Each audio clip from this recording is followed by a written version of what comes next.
Very good morning, welcome to news agenda and ASHA. ఈ రోజు main papers లో ప్రధానాంశాలంటే చూద్దాం. ఫస్ట్ గా మనం ఆంధ్రజ్యోతి ఏపీ విషయానికి వస్తే, ఆంధ్రజ్యోతి ఏపీలో మనకు ప్రధానంగా కనిపిస్తున్న అంశం మళ్లీ వాయిదా అనేది. ఏపీలో ఇళ్ల పట్టాల పంపిణీ కార్యక్రమం మళ్లీ వాయిదా పడింది. యాక్చువల్ గా అయితే జూలై 8వ తేదీన ఇస్తామని చెప్పారు, మూడోసారి వాయిదా పడింది. దీంతో స్థలాల పంపిణీపై ప్రభుత్వ నిర్ణయం ఎప్పుడు ఇస్తారో అధికారికంగా చెప్పని సర్కార్ సుప్రీంకోర్టులో పెండింగ్ కేసే కారణం. ఈ వారంలో సుప్రీంలో విచారణకు రావచ్చని చెప్పి ఒక అంచనాకైతే వస్తున్నారు. అంతవరకు వాయిదా వేయాలని నిర్ణయం తీసుకున్నారు. కేసు ఉన్నా తొలుత ముహూర్తం పెట్టారు, చివరిగా రద్దు చేశారు అనేది. సో ఏ విధంగా నడుస్తోంది, ఎంతవరకు ఇస్తారు, దీనిపై ప్రతిపక్షం కూడా విమర్శలు గుప్పిస్తోంది. ఈ విధంగా ఎందుకు చేస్తున్నారు అనేది. మేము ఇన్ని ఇళ్ల పట్టాలనేది ఆల్రెడీ చేశాము, ఇవ్వడానికి ఎందుకు వెనక్కి జంకుతున్నారని. కానీ ఎప్పుడైతే హైకోర్టులో కేసు కొట్టేసారు, దానికి సంబంధించి సుప్రీంకోర్టుకు వెళ్ళింది రాష్ట్ర ప్రభుత్వం. ఇప్పుడు సుప్రీంకోర్టులో ఉన్న కేసు పెండింగ్ లో ఉన్న కారణంగా ఇళ్ల స్థలాల పంపిణీ కార్యక్రమం అనేది మూడోసారి వాయిదా పడింది. ఆగస్టు 15న ఇస్తామని చెప్పి అధికారికంగా ఇంకా ప్రకటన రాకపోయినా కాస్త తర్జన భర్జన అయితే పడుతున్నారు. ఆ లోపు ఒక క్లారిటీ వచ్చే అవకాశం ఉంది. ఎందుకంటే ఈ వారంలోగా సుప్రీంలో విచారణకు రావచ్చని చెప్పి అంచనా వేస్తున్నారు. కాబట్టి ఆగస్టు 15కి క్లారిటీ అయితే గనుక ఆగస్టు 15కి ఇళ్ల స్థలాల పంపిణీ కార్యక్రమం అనేది చేపట్టడానికి ప్రణాళిక రూపొందిస్తున్నట్టుగా తెలుస్తోంది. ఇక రైట్, మరొక అంశం చూసుకుంటే కనుక 20,000 దాటేశాయి. ఒక్క రోజులోనే 1,322 కేసులు, 20,019కి ఎగబాగిన పాజిటివ్ కేసుల సంఖ్య. ఇక గుంటూరు జిల్లాలో అత్యధికంగా 197 కేసులు నమోదయ్యాయి.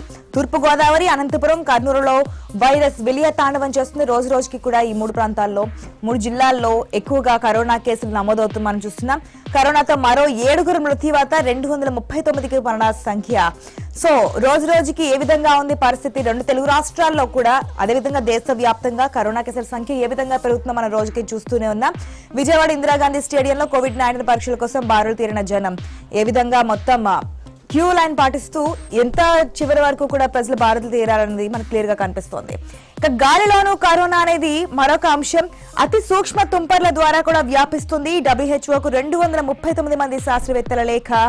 ఎయిర్బోర్న్ డిసీజ్ గా ప్రకటించాలని సూచన, సరైన ఆధారాలు లేవన్న WHO. సో గాలిలో ఇప్పటిదాకా మనం ఏదైతే మాస్క్ పెట్టుకున్నాం కదా, సో మన దాకా రాదు అని చెప్పి ఏదైతే నిర్లక్ష్యంగా ఉంటున్నారో కొంతమంది ప్రజలు, వారి కోసం మరొక చిన్న మాట.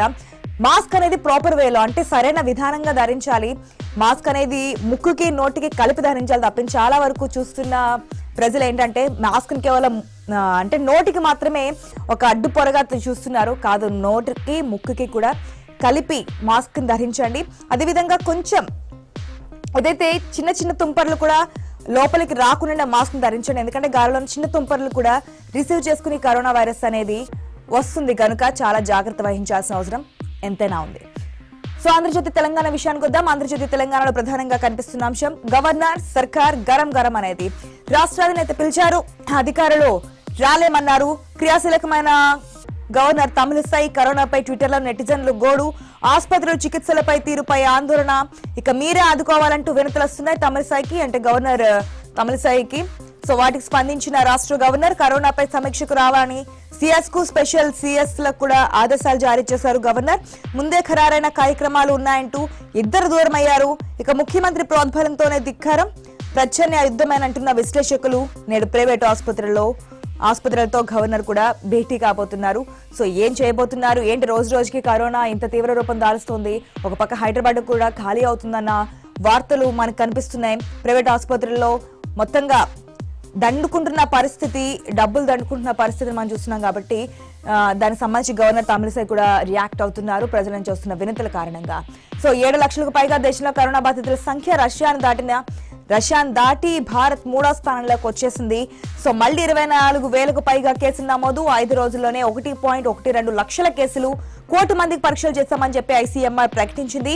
ఎయిమ్స్ నుంచి దూకి జర్నలిస్ట్ ఆత్మహత్య. అమెరికాలో 44,000 స్పీకర్ కు పాజిటివ్ అనేది ఇక్కడ ఇచ్చిన అంశం. ఇక టీమ్స్ కు మోక్షం ఎప్పుడు అనేది సోమవారం ప్రారంభోత్సవం అన్నారు. అంతలోనే దాన్ని వాయిదా వేశారు.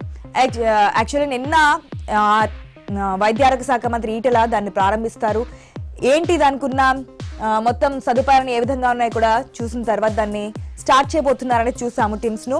కానీ రోగులకు సమాచారం ఇచ్చి వెనక్కి తీసుకున్నారు. ఆసుపత్రి చుట్టూ పోలీసులు బందోబస్తు. మంత్రి వస్తున్నారంటూ హడావుడి చేశారు. క్వారంటైన్ వారిని రప్పించి యత్నం చేశారు. కానీ 3 రోజుల్లో ప్రారంభించే అవకాశం, అది కూడా మనకి ఇంకా క్లారిటీ లేదు ఎప్పటి వరకు ప్రారంభిస్తారు అనేది. సో గాలిలోనూ కరోనా అనేది మరొక అంశం కింద ఇచ్చారు. రైట్, సాక్షి విషయానికి వద్దాం. సాక్షి ఏపీ విషయానికి వస్తే మనకి ప్రధానంగా కనిపిస్తున్న అంశం విజయవాడలో 125 అడుగుల అంబేద్కర్ విగ్రహం స్వరాజ్య మైదానంలో ఏర్పాటు చేసేందుకు రాష్ట్ర ప్రభుత్వం నిర్ణయం. 8వ వీడియో కాన్ఫరెన్స్ ద్వారా శంకుస్థాపన చేయనున్న సీఎం వైఎస్ జగన్ అనేది మనకి ఇక్కడ ప్రధానంగా కనిపిస్తుంది. ఇక రైతు దినోత్సవం రోజు రైతుల ఖాతాలకు 1058.80 కోట్ల రూపాయలు అనేది మరొక ప్రధానాంశం. ఏదైతే 1155.23 కోట్ల మేర వడ్డీ లేని రుణాలు ఇస్తున్నారు. రాయితీ డబ్బులు ఎగ్గొట్టిన బాబు సర్కార్ అనేది ఇచ్చారు. వడ్డీ లేని రుణాలు రాయితీ బకాయిలు చెల్లించేందుకు సిద్ధమైన రాష్ట్ర ప్రభుత్వం ఇప్పటికే ఇటీవల 96.43 కోట్ల రూపాయలను జమ చేసింది రైతుల ఖాతాలోకి ఏపీ రాష్ట్ర ప్రభుత్వం.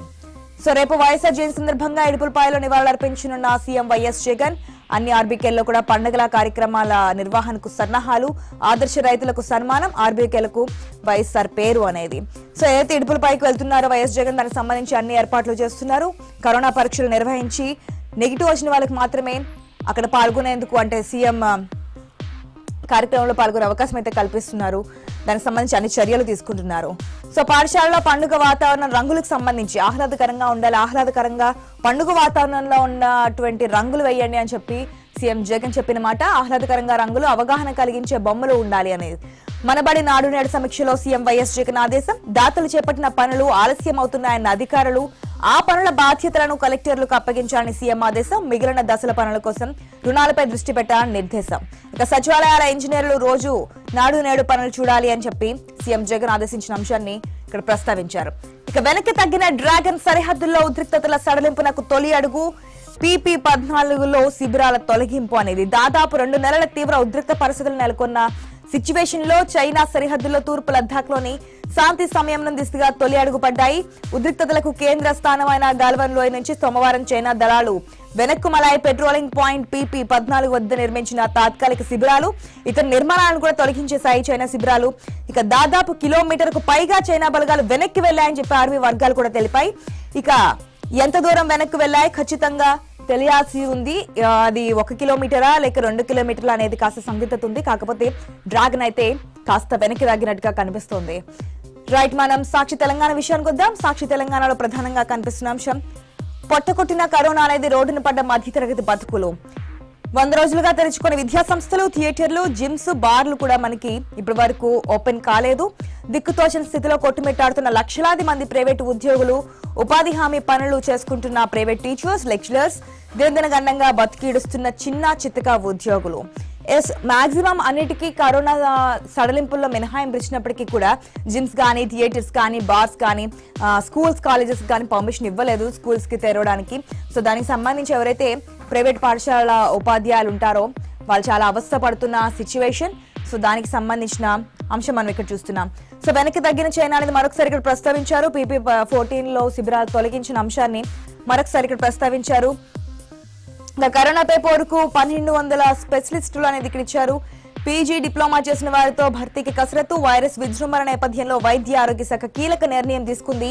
గాంధీ, ఉస్మానియా, కింగ్ కోటి, టిమ్స్ ఆసుపత్రిలో త్వరలో నియమిస్తాము స్పెషలిస్టులను. 1200 స్పెషలిస్టులను కరోనా కట్టడి చేయడానికి నియమిస్తామనేది. సో రాష్ట్ర రుణ ప్రణాళిక 1.61 లక్షల కోట్లు, పంటల రుణాల లక్ష్యం 53,222 కోట్లుగా ఉంది. ఇక గతేడాది కంటే 9% పెంపు. 2020-21 లక్ష్యాలు ప్రకటించిన ఎస్ఎల్బీసీ. హోమ్లెస్ 8,000 కోట్లు, విద్యకు 2,165 కోట్లు కూడా కేటాయిస్తున్నట్లుగా ఇక్కడ ప్రస్తావించారు. నమస్తే తెలంగాణ విషయానికి వద్దాం. నమస్తే తెలంగాణలో ప్రధానంగా కనిపిస్తున్న అంశం కరోనాకు అంతం ఎప్పుడు. అది ఎవరికి తెలియని అంశం. కరోనాకు అంతం ఎప్పుడు అనేది ఈ పర్టికులర్ టైం వరకు కరోనా అనేది పోతుంది అని మనం చెప్పలేము. ఎందుకంటే వ్యాక్సిన్ వచ్చే వరకు కూడా దాంతో మనం పోరాడాల్సిందే, మన జాగ్రత్తలు మనం తీసుకోవాల్సిందే. సో కరోనాకు అంతమైనప్పుడు ప్రపంచ దేశాల అనుభవాలు చెప్తున్నదేంటి? పలు దేశాల్లో 3 నెలల్లో గరిష్ట స్థాయికి, 4-5 నెలల్లో కేసులు తగ్గుముఖం పట్టాయనేది ఇక్కడ ప్రస్తావించారు. ఇక్కడ క్లియర్ గా గ్రాఫ్ జనవరి 1న 30న ఒక కేసు వచ్చింది. జనవరి 30న, మార్చి 30న 227 కేసులు అయ్యాయి. మే 4వ తేదీకి 3,932 అయ్యాయి. జూన్ 7కి 10,000 క్రాస్ చేశాయి. 10,864 అయ్యాయి. జూన్ 27న 20,131 అయ్యాయి. ఇక జూలై 6కి వచ్చేటప్పటికి 24,248 కేసులు నమోదయ్యాయి. సో గ్రాఫ్ అనేది మనం చూసుకుంటే ఎంత ఫాస్ట్ గా 24,000 కేసులు అంటే దరిదాపుగా 25,000 కేసులు రావడానికి రెడీగా ఉందని చెప్పొచ్చు తెలంగాణ రాష్ట్ర వ్యాప్తంగా కూడా. సో ఏ విధంగా ఉంది కరోనా రోజు రోజుకి ఎంత తీవ్ర రూపం దాల్స్తుంది అనేది మనకు క్లియర్ గా తెలుస్తున్నప్పుడు ప్రజలు ఇంకాస్త జాగ్రత్త వహించాల్సిన అవసరం ఎంతైనా ఉందని చెప్పి ఐ న్యూస్ ఫస్ట్ నుంచి చెప్తున్న మాటే మరొకసారి చెప్తున్నది కూడా అదే.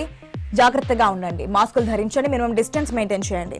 రైట్, ఫైనల్ గా వెలుగు విషయానికి వద్దాం. వెలుగులో రాష్ట్రంలో కరోనాపై గవర్నర్ ఫోకస్ అనేది ఇక్కడ ఇచ్చారు. ఏదైతే ప్రస్తుత పరిస్థితిపై తమిళసై ఆరా చర్చించేందుకు రావాలని చెప్పి స్పెషల్ సిఎస్ కూడా ఆదేశాలు జారీ చేశారు. హెల్త్ ప్రిన్సిపల్ సెక్రటరీ కూడా పిలుపునిచ్చారు. హాజరు కాని ఆఫీసర్లు నేడు ప్రైవేట్ హాస్పిటల్స్ మేనేజ్మెంట్లతో కూడా గవర్నర్ భేటీ కాబోతున్నారు. ట్విట్టర్ లో వెల్లడించారు. ఇక ప్రభుత్వ ఫెయిల్యూర్స్, కరోనా పరిస్థితిపై నెటిజన్ల ఫిర్యాదుల వెల్లువ ఏ విధంగా జరుగుతున్నామని చూస్తున్నాం. ప్రతిసారి కూడా నెటిజన్లు తీవ్ర స్థాయిలో విమర్శలు గుప్పిస్తున్న పరిస్థితి టెస్టుల విషయంలో కావచ్చు, ట్రీట్మెంట్ విషయంలో కావచ్చు, క్వారంటైన్ లో ఉన్నటువంటి పేషెంట్స్ ని చూసుకునే విధానంలో కావచ్చు. దీనికి సంబంధించి అన్నిటికీ గవర్నర్ తమిళసై ట్వీట్ లో స్పందించారు. ఈ రోజు ప్రైవేట్ హాస్పిటల్ యాజమాన్యాలతో కూడా మాట్లాడబోతున్నారు గవర్నర్ తమిళసై సౌందరరాజన్. రైట్, మొత్తంగా చూసుకుంటే ఇవి మెయిన్ పేపర్స్ ప్రధానాంశాలు. ఇక డిబేట్ లోకి వెళ్లే ముందు షార్ట్ బ్రేక్ తీసుకుందాం. Stay with us.